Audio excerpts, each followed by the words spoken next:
Hello everyone and welcome back to another video from AI Basics. In this video, I'm going to show you how to log out from your account on Caktus AI. So let's get started right away. Simply go ahead and open up your phone settings and then search for apps. Once you find it, tap on apps and then use the search feature to search for Caktus AI application. You can also browse through the application list, and when you find Caktus, just go ahead and tap on it and you will be taken into the application settings page.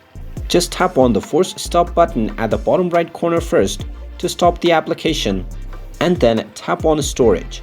From the storage page, tap on clear data at the bottom left and then tap on the delete button to proceed with deleting all user data.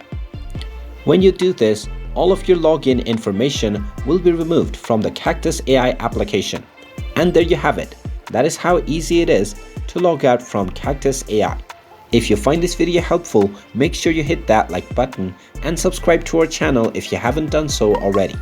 Also ring that notification bell to never miss another update from us. Thank you for watching, and I will see you again in the next video.